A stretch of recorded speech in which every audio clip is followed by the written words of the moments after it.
ये घटना 15 अगस्त 2007 की है। इस दिन भारत का 60वां स्वतंत्रता दिवस था। देश भर में लोग धूमधाम से स्वतंत्रता का जश्न मना रहे थे। दिल्ली के एक पुराने घर में एक अकेला बुजुर्ग रामनाथ शांतिपूर्वक रह रहा था। उनका घर काफ़ी पुराना था और उसमें पुरानी यादों की छाप थी। रात के समय जब चारों तरफ अंधेरा छा गया और हर जगह खामोशी थी, रामनाथ अपने कमरे में सोने की तैयारी कर रहे थे। तभी अचानक उन्हें एक अजीब सी आवाज़ सुनाई दी।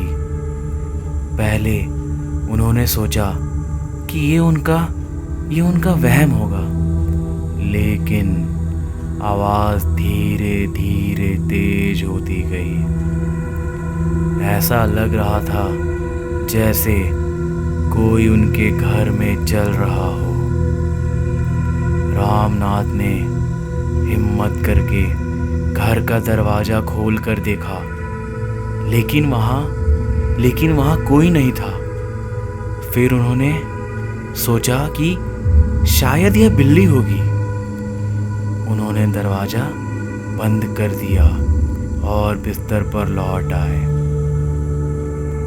लेकिन जैसे ही वह लौटे, उन्हें लगा जैसे किसी ने उनके बगल में बैठने की कोशिश की हो।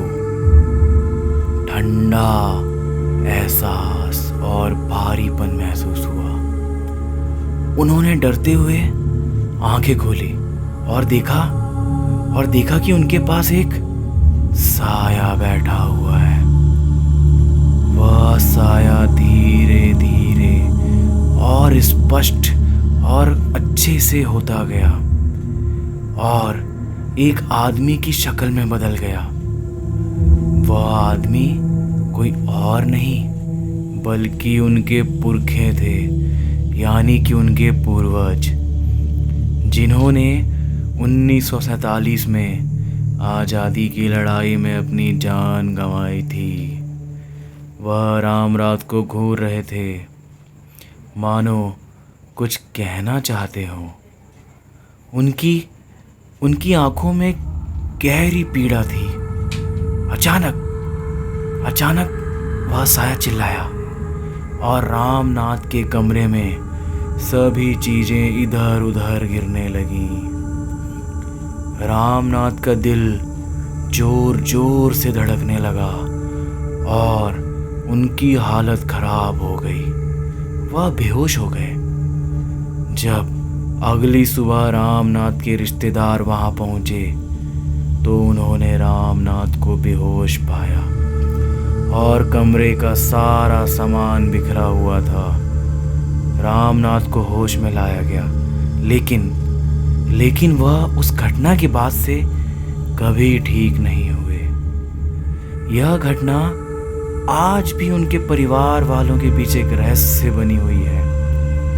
लोग कहते हैं कि 15 अगस्त की रात को उनकी आत्मा, जो आज़ादी की लड़ाई में शहीद हुई थी, रामनाथ से मिलने आई थी। इस घटना के बाद रामनाथ के परिवार ने उस घर को छोड़ दिया और वहाँ कभी वापस नहीं गए।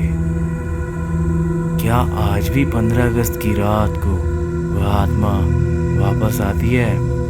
यह सवाल आज भी सभी के मन में गूंजता है। तो दोस्तों, आपको क्या लगता है?